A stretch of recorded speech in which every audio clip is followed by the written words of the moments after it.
I mostly just play them for the show. I'm not recording, am I? CGQ Plus. So my car has a CD player in it, but it's not new enough that it has like an auxiliary input, or certainly not Bluetooth. So, I mentioned in the last episode that, I've been making like these CD mixtapes or whatever to listen to in the car, but I've also been going back to the thrift stores because now I can go and dig through the CDs and, just look for old favorite albums of mine. Because, like, I got rid of my CDs a long time ago and just went, digital, which is what everybody's doing, which makes it a really good time to go to thrift stores and look for CDs because there's a pretty good selection.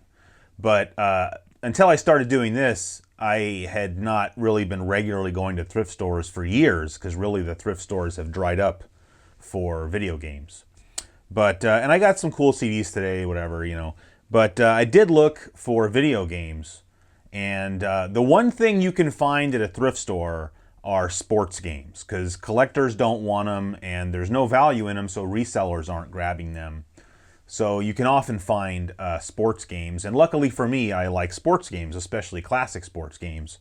And so I actually grabbed two, and it was interesting because I was just talking to somebody about this game, like, might have even been yesterday. And I used to have this game, and I found this copy of it in pretty good shape. I got ESPN NFL 2K5 for the PlayStation 2, which many people say is one of the best football games ever made. Like I said, I had this when it came out. I could swear, somebody correct me if I'm wrong, I could swear this game was $20, wasn't it? Like if you wanted Madden 2005, that was 50, and I could swear this was 20, and it was better. And I think this game is what precipitated EA to pay for the exclusive license for the NFL to kill the 2K series. And then I ended up buying, I got this, it's just another football game, but I got Madden 2004. I only grabbed it because I thought this was the last Madden game on the PlayStation, and I thought that would be kind of cool to check out. But then I came home and looked, and actually Madden 2005 was the last game. That's okay. I'll still check it out. I actually recently I hooked my original PlayStation back up for the first time in, I don't know, a long time. This area behind me is supposed to be like my gaming area, right? Like up here, I've got all my video game systems, and then you can maybe just barely see the top of it right there. That's I've got my little like CRT monitor for playing video games, and then down here is just sort of like a lounge chair or whatever. That's normally where I would sit and play video games, but I spend so much time, working on my show that it's kind of sad, but it's gotten to the point where I don't really make time to play video games for myself. I mostly just play them like for the show, like whatever the topic of the next show is, I have that system hooked up over here on my desk because that's hooked up to the FrameMeister because that's how I record gameplay footage. And that's pretty much what I'm playing. And so like this area kind of sometimes gets torn apart because I'm taking systems out of there, or I'm taking the RGB cables out of there and using them over here and then not really putting them back properly. And so this area wasn't even really set up in a lot of ways to play a lot of my systems. And so I spent some time the other day and just got everything hooked back up, and I'd been kind of itching to play some PlayStation, and so I hooked my PlayStation back up, and I pretty much sat there all day and played PlayStation games, and so that's why the Madden 2004 kind of caught my eye.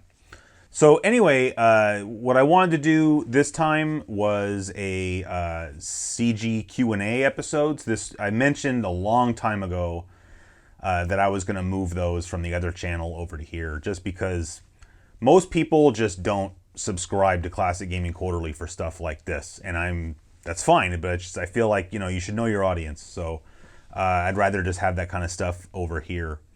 And I think it was last June when I said I was going to do another Q&A episode, and so it's taken me 7 months to do it, which makes me feel bad, but I don't really like making these CGQ Plus videos unless I like have the house to myself.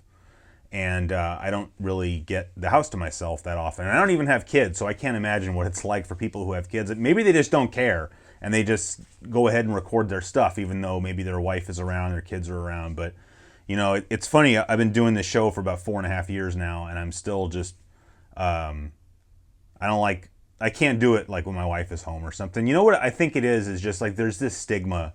There's a stigma with video games, and there's a stigma with making YouTube videos. Like, I don't tell people really in my personal life that I have a YouTube channel. Like, there's a very select, small group of people that know that I do this, just because I think most people kind of prejudge, like, oh, you do YouTube, or I mean, I don't know, whatever. But and as far as my wife goes, like, my wife is totally cool and she's supportive with all this stuff, but I always just have in the back of my mind, I always think about sometime in the future, my now ex-wife sitting around with some other chicks having coffee, talking about, oh, I'm so glad I left Chris. All he ever wanted to do was like play video games and make YouTube videos all day. And so I just like don't want to be that guy. So, but anyway, I wanted to make the next episode a flashback, but I'm just kind of not ready. Like, I have to kind of ruminate on stuff and figure out what I'm going to talk about, because I always like to have sort of a subject. Last time we were talking about a midlife crisis and whatnot, and I kind of have some ideas what we're going to talk about next time, and I already know what game we're talking about next time, but it just needs to kind of percolate in my head. And so I've got select questions here on my phone that mostly came in from Twitter. So if you want to submit a question, I always check like the comments section for stuff like this too. Like, if somebody asks me a question in the comments section, that might just end up on the list. Or people, I'll put up posts on Twitter saying, hey, I'm going to do a Q&A episode, which makes me feel bad because I keep saying I'm going to do it and not doing it. But you can submit questions that way, or you can always email them in, or whatever. But anyway, I picked, I don't know how many questions we have here, like maybe 8 or 10. So the first question I've got here is from someone just called MC on Twitter, and he wants to know, what's your favorite video game console and why? And that's a really big question.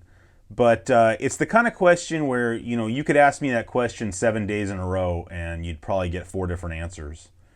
And it kind of goes back to what I was saying in the last episode about, your formative years, and how the things in your formative years like make this impression on you that things later in life don't seem to have the ability to. At least for me, speaking for personal experience. Like, and as an example of that, I remember when I got my Xbox 360, and I don't know how many people remember this, but it wasn't a Black Friday deal. It was on Thanksgiving Day. Amazon ran this like crazy gold box deal that was announced ahead of time. Do they still have gold box deals? And they had maybe I think it was 1,000 of the Xbox 360 arcade console, which was like the console that didn't come with a hard drive. Because I think they were like trying to market it for people who just wanted to download like arcade games, which is weird because then it doesn't come with a hard drive, but whatever.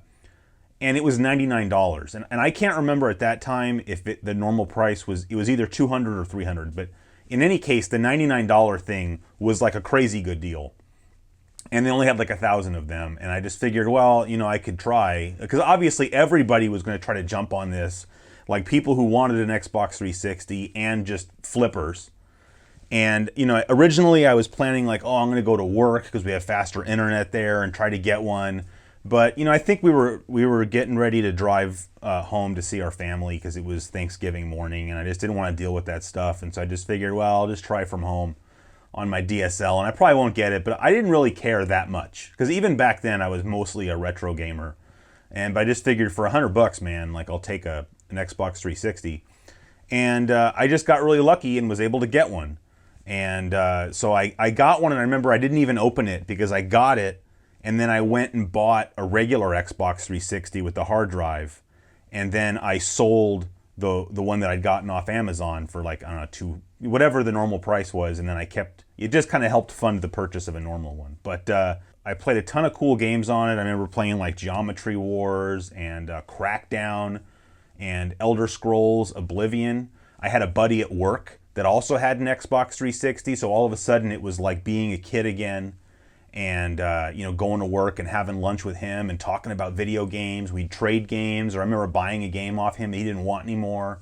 And like that was, I signed up for GameFly and started renting games that way. So my whole point is just I have like a lot of great memories of having that Xbox 360, but it doesn't even enter the conversation if you talk about what's my favorite video game console. Because by the time I got it, I was just like 30, and I don't know. I was past my formative years, and I just didn't, it never earned a special place in my heart.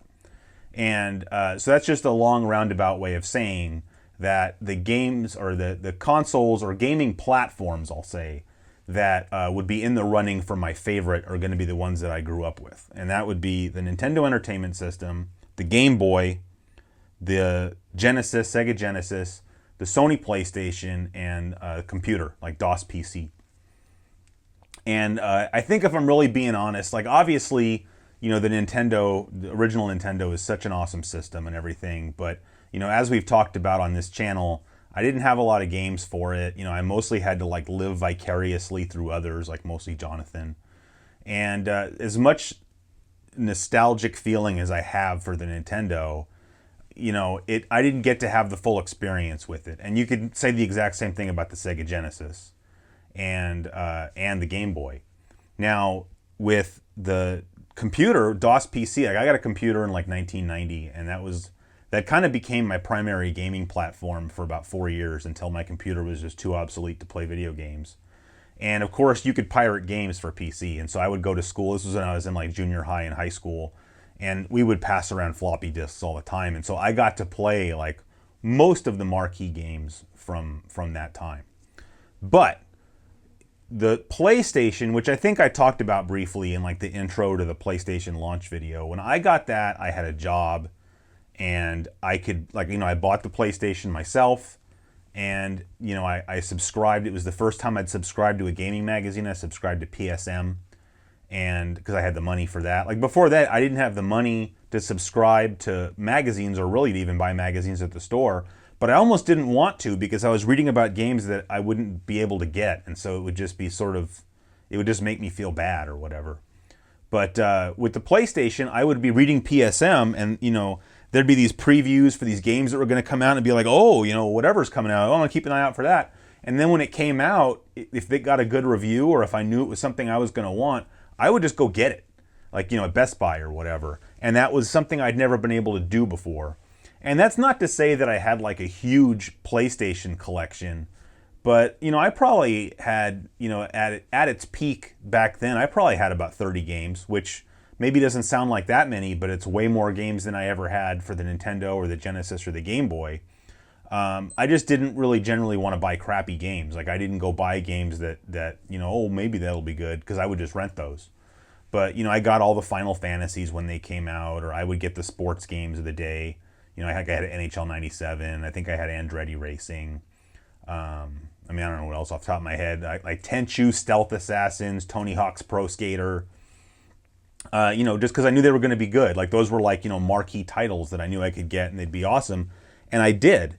And just for that reason, if I'm really being honest, I think in a way the original PlayStation is my favorite console.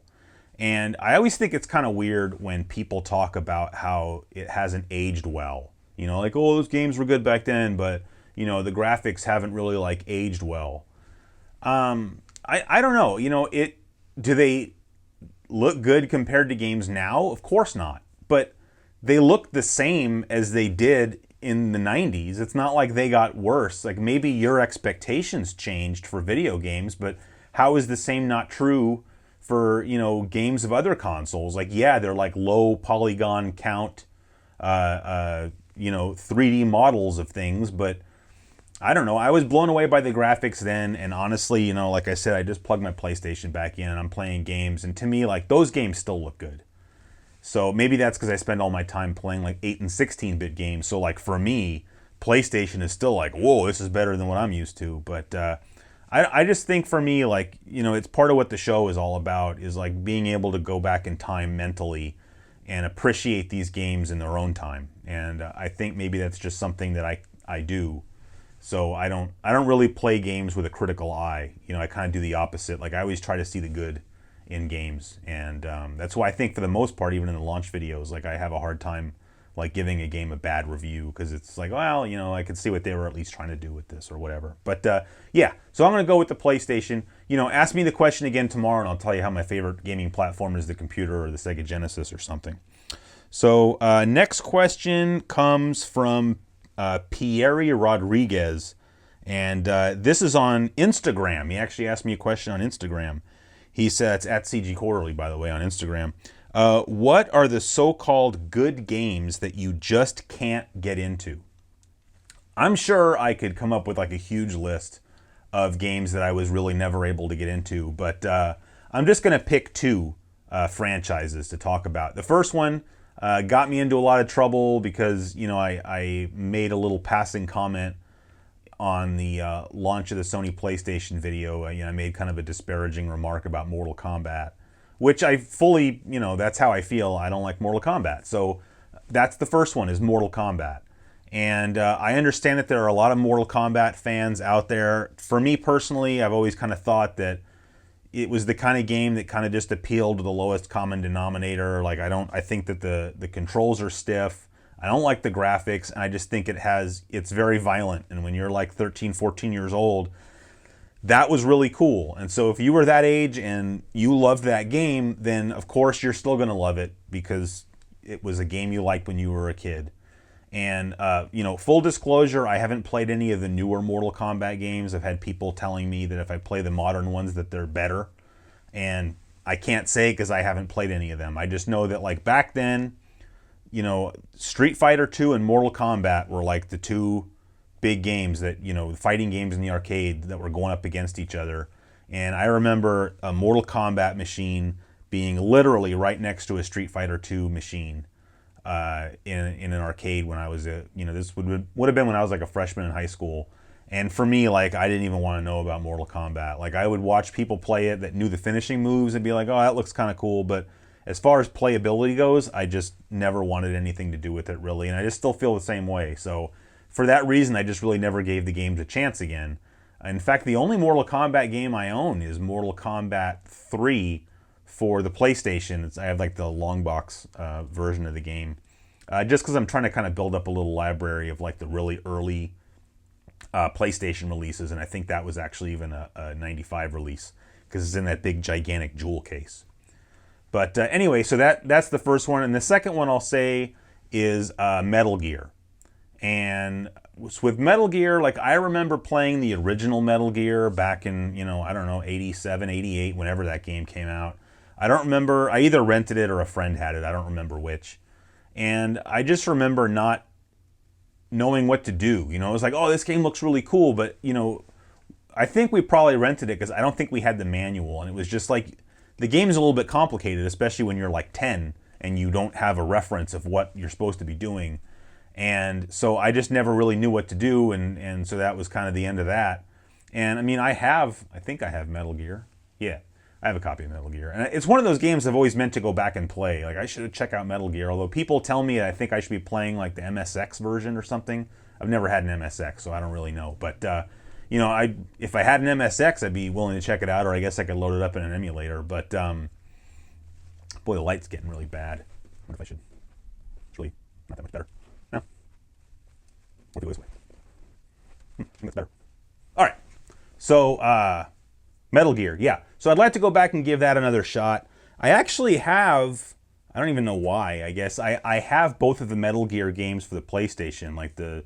Like Metal Gear Solid and VR missions, just because they were like marquee games back then. And I remember reading about them in magazines, and I picked them up cheap. And it's kind of the same thing. Like, I have the intention of playing them at some point, and I just never have gotten around to it. And like, I remember renting Metal Gear Solid 2. Was that Sons of Liberty? Like, it was like a really early PlayStation 2 release, and I remember really only renting it.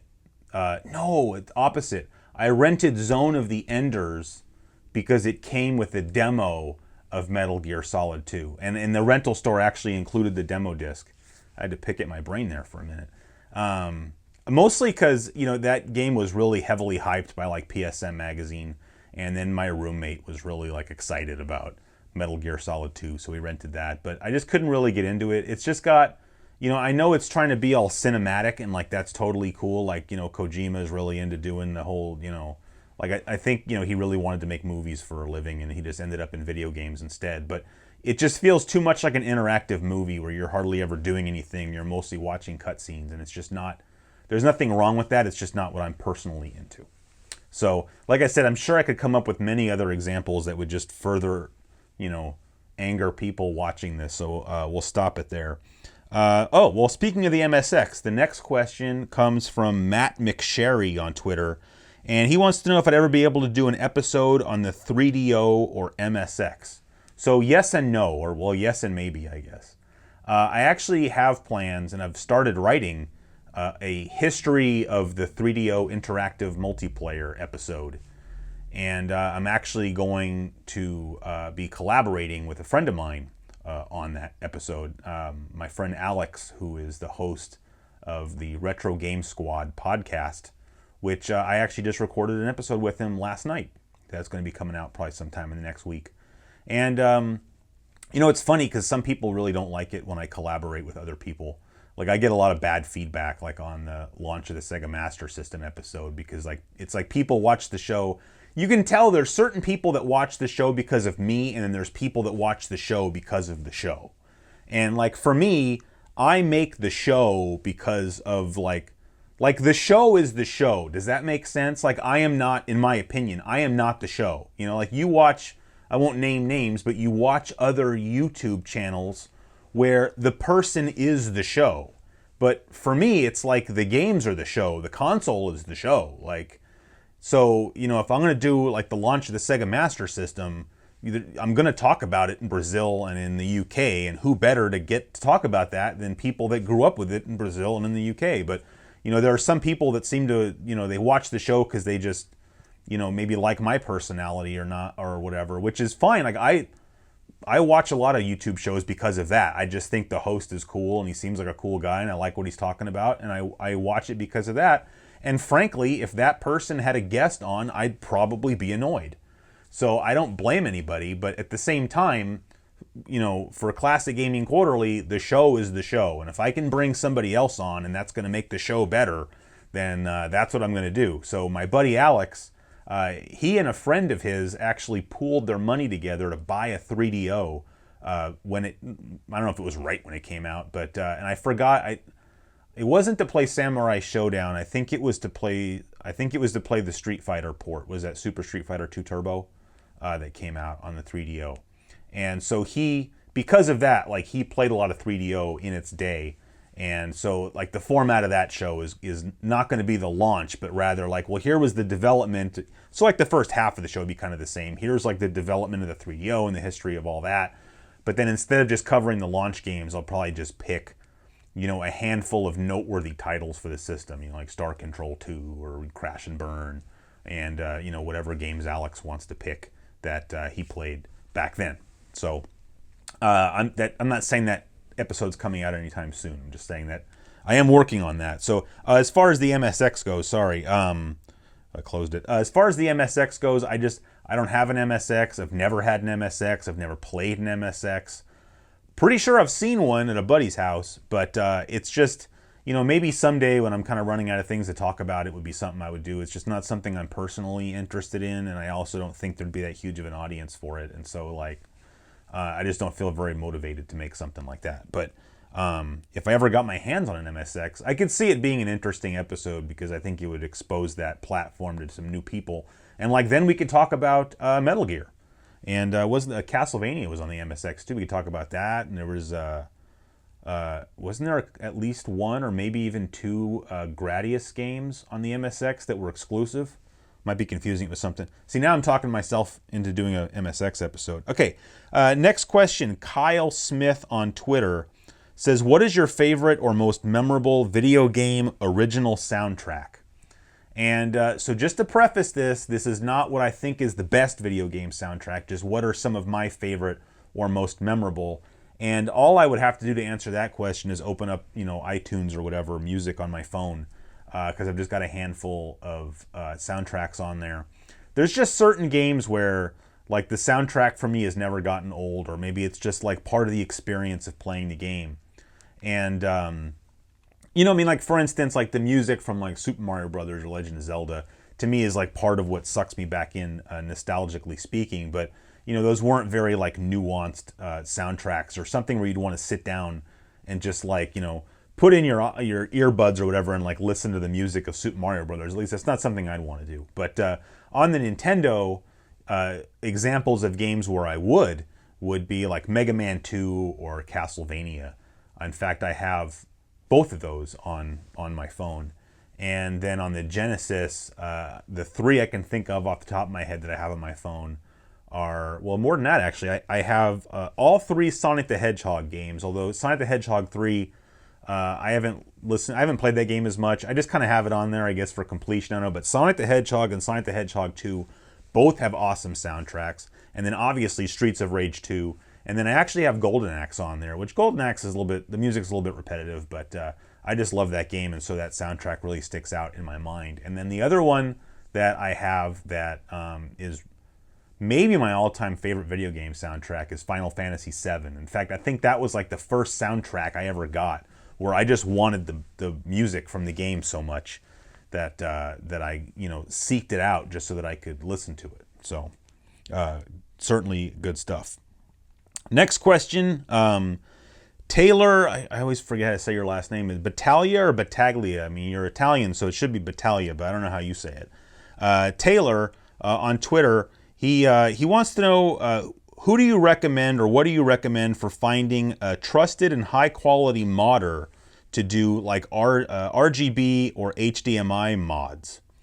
And I would just say, I don't have like a specific person that I'm going to recommend to you. I would just say that whatever system it is that you want to have modded, go find like whatever like the premier, if you want to say, like online community is for that system, and ask those people. Like if you wanted to have like a Turbo Duo modded, go to like the PC Engine FX forums and just ask like, hey, like, you know, who should I get? There's a couple guys, I don't want to name anybody because I'm not playing favorites, but you know, go there and ask them, you know, or if you had like a Neo Geo that you wanted to have modded, go to the Neo Geo forums, or if you have an Atari that you wanted like S-Video or RGB modded, go to the Atari Age forums and ask there. So, and then he wants to know, will you ever make a CDI launch video? Almost certainly not. Stephen Lowe on YouTube, so this was out of the comments section, says, I know you won't ever talk about new games, but do you ever play any newer games like the Uncharted series? And I guess the answer would sort of be not really, but it's not a hard no. So like I have a PlayStation 4 that I bought, I don't know, 6 months ago or something.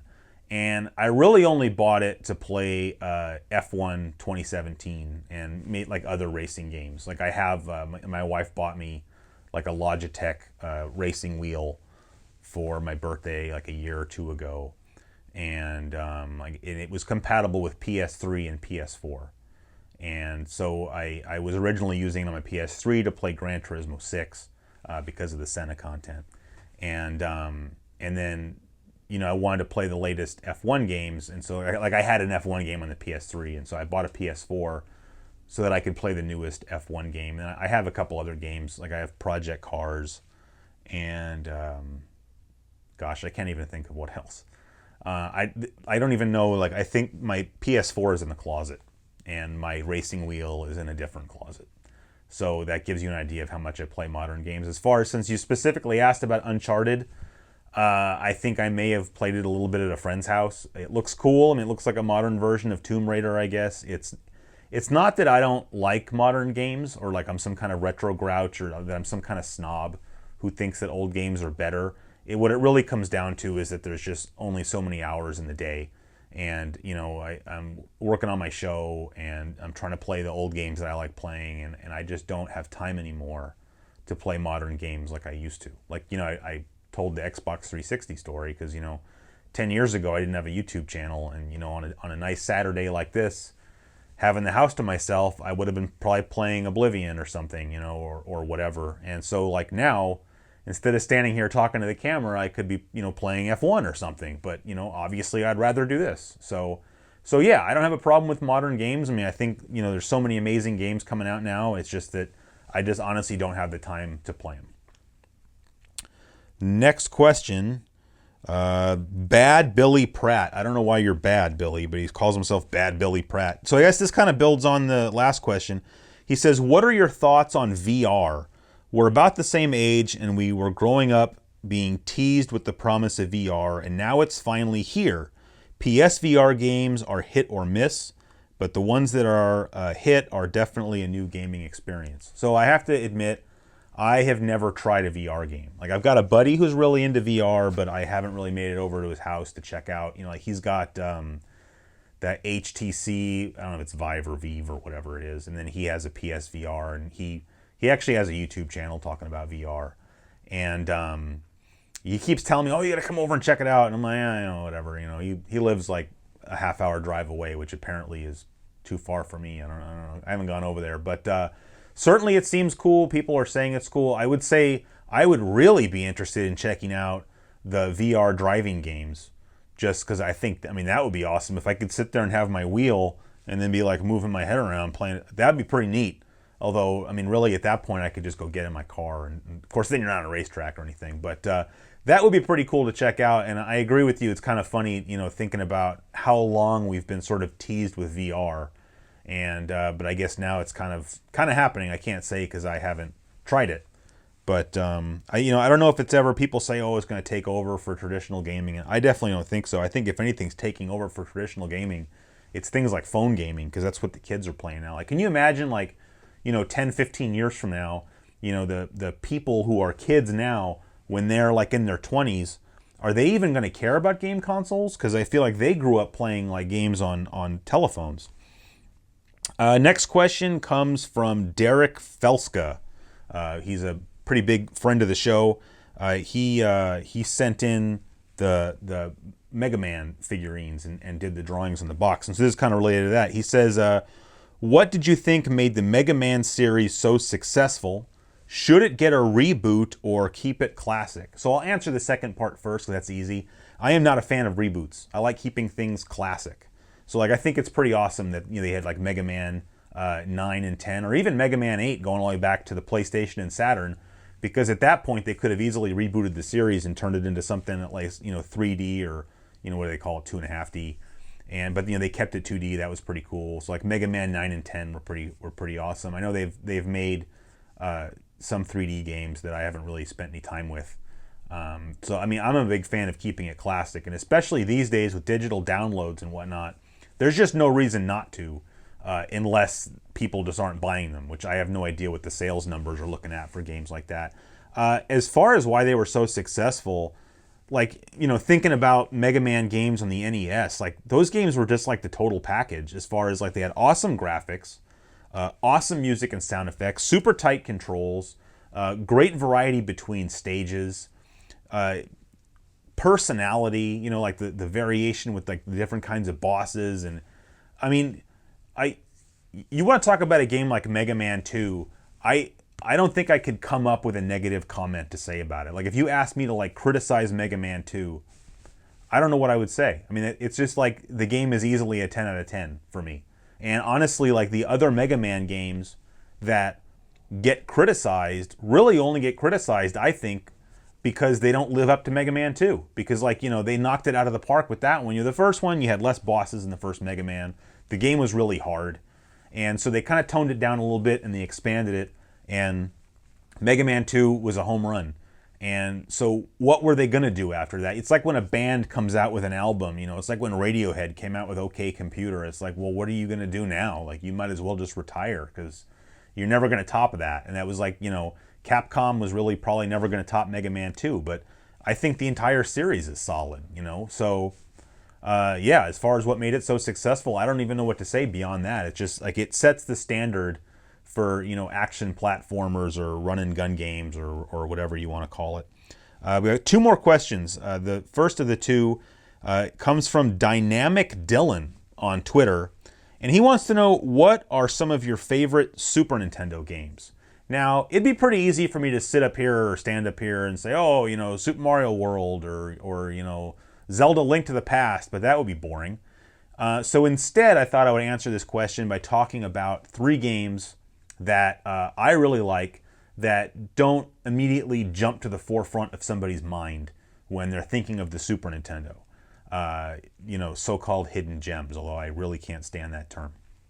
And those three games I've got, I wrote them down here, are Batman Returns, which is an awesome, awesome beat-em-up game on the Super Nintendo. It's not the same game as Batman Returns on the Sega CD.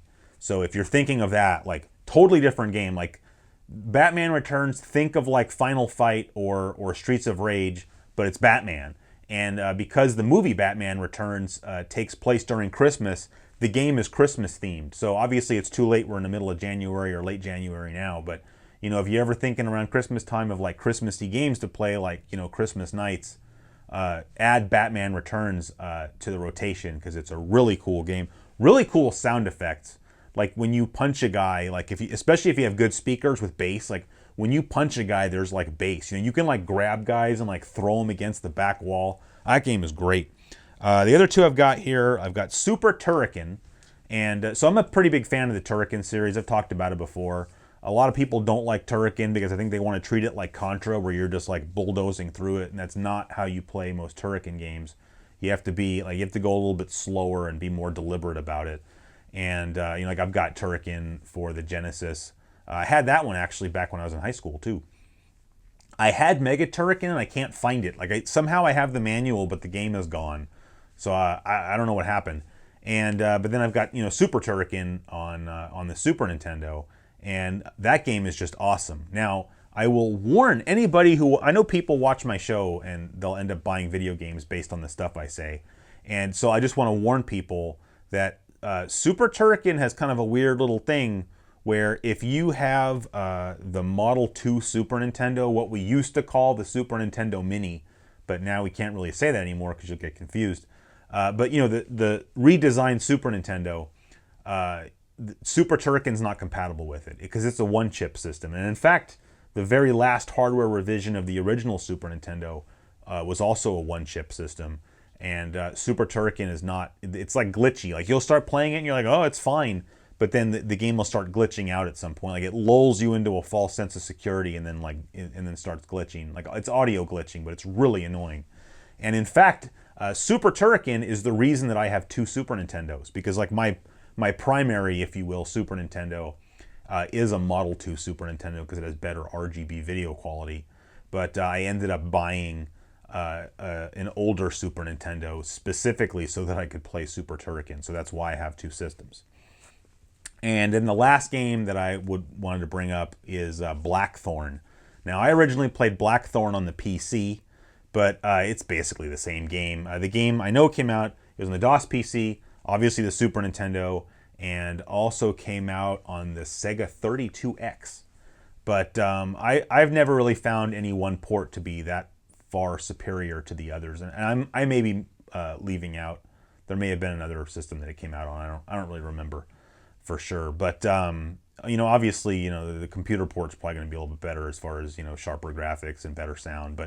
But to be honest, it's the same game on all platforms, and I just really enjoy that game. It kind of controls similarly to like a Prince of Persia type game, just the way it controls, but is far more violent. But it's just got this really cool dark theme, with like this dark music playing in the background, and you're like in these caves underground, and I don't know. I love that game. I just have a lot of memories of playing that again on PC.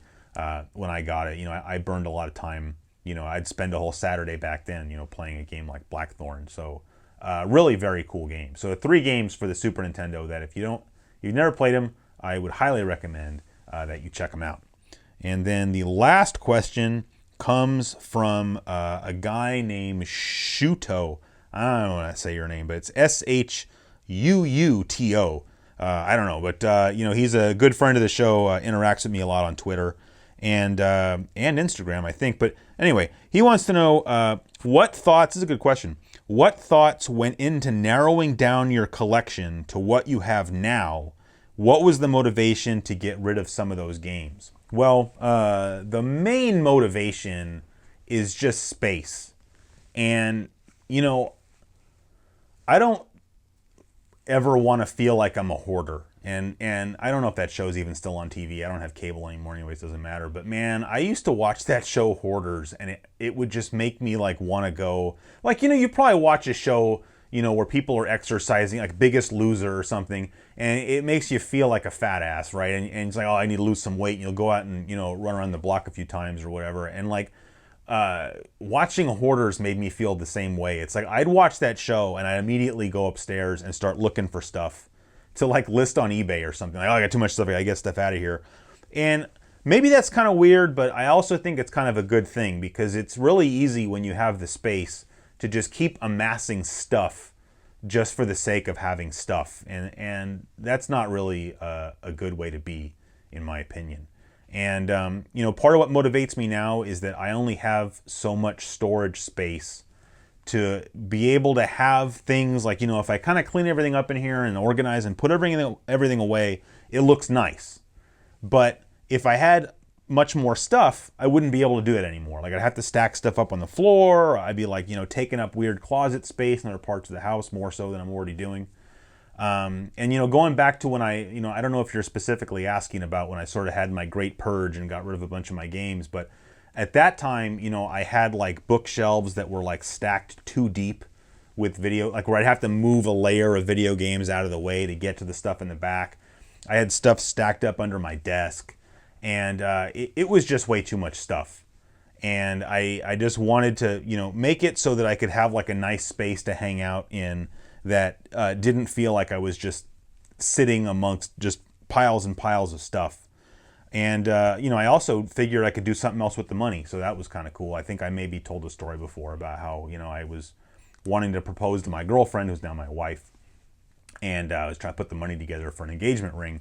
But, just to be clear, that wasn't the motivation behind doing it. It was just more like, well, if I got rid of this stuff, then there's something positive I could use the money for, because I didn't really want to just take that money and go buy like more games with it, because what's the point of that? Now, as far as like the motivation for what I've kept, my friend Panda, his name Panda, my friend Panda has a rule where he does not hang on to any video game system unless there are at least 5 games that he wants to play on that system, which I think is a pretty good rule. Like, I think keeping around a video game system just because there's like one game on it that you really like is like, well, couldn't you just emulate it, or is it really that important? Could you play it on something else? It'd be like having a Super Graphics just because you really like that port of Ghouls and Ghosts. Like, yes, it's a good port of Ghouls and Ghosts, but, are you really going to have a whole dedicated console taking up space in your house just so you can play,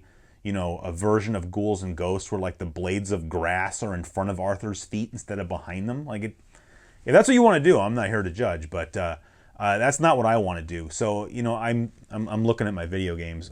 I can't think of any console that I have where there aren't at least 5 games that I want to play on it. As far as the games that I've kept, and going back, I got rid of my Vectrex, I got rid of a ColecoVision. I actually went overboard. I got rid of my 3DO, I got rid of my TurboGrafx 16, and those I regretted, and I ended up getting those back. But there were, far more things that I got rid of that just stayed gone. As far as what I've kept, I would say that in most cases, if I have a game, it's because I either, primarily because I enjoy playing it, or because the game's got some kind of story or some kind of historical significance. Like, I just want every game I have on the shelf, I have it for a reason, I think. Where if you point to a game, well, why do you have that game? I should be able to come up with a reason. Like, for instance, on the Super Nintendo, I have Time Tracks, the game Time Tracks. And so you might look at that and think, that game sucks. Like, why do you have Time Tracks? Well, like when I was in high school, that was one of my favorite TV shows was Time Tracks. And so like I like having the game, and I even play it sometimes. And it's not very good. It's not horrible, but like that's why I have that game. And so many of the PlayStation games I have here, I have because they were games that I enjoyed playing when I was younger, or I wanted when I was younger, or games that I know are good that I want to play and try to get into, like the Metal Gear games. And so by doing that, I was really able to get rid of a lot of my games. And nowadays with the advent of EverDrives and similar flash cart solutions, they've really made it very easy, I think, for you to do exactly that. I had maybe 200 NES games. I had so many NES games, and obviously I'm lucky because I was collecting them, back in the day when they were super cheap. But I was able to buy my EverDrive for the Nintendo and completely pay for it and then some by getting rid of the games that I maybe had interest in playing or checking out, but not so much that I needed to have a physical copy. And so I've really managed to get my library of NES games down to, I don't know, I'd probably have like 40 maybe games, and that's a system that I grew up with. And so in that case, a lot of these games I have, for sentimental value because maybe they were games that either I had or Jonathan had or whatever. And so, I'm not saying you're asking because you're asking for advice, but I would just say to anybody, my advice would be, whether it's games or anything else that you have, it's like just have it for a reason. Like, well, why? Because, I used to just have things like, oh, well, I don't have that game was a reason to buy it. And that's not a good reason to pile crap up in your house and to waste money. So, for that reason, it's just like for the most part, I hang on to games just because, well, I like that game or this or that. There are exceptions. I'm not, trying to get up on my high horse and be like, well, whatever. But, like, for instance, my TurboGrafx 16 games, like I have TurboGrafx 16 games that I don't think are good. And as far as why I have them, like, I don't really know. But, something like the TurboGrafx 16 is just like, those games are like turning into like unobtainium. And, I got a lot of them when they were cheap, and it's just like, they're just in little CD cases and they're not taking up that much room. And it's one of those things where I have no interest in getting rid of any of my TurboGrafx 16 games just because, you don't ever find those like out in the stores. At least I don't. So, but, like the Dreamcast, like I got my Dreamcast collection down to, trying to look, I probably only have about 12 games for the Dreamcast at this point because I got rid of so many of them. Because I had, not because I don't think there aren't more than 12 games in the Dreamcast, because that's not true at all, but I had a lot of Dreamcast games that really weren't worth having. There are plenty of games I'd like to have that I don't have. But again, it's just, I don't ever run into Dreamcast games. I don't really go shopping for video games. So that really doesn't help.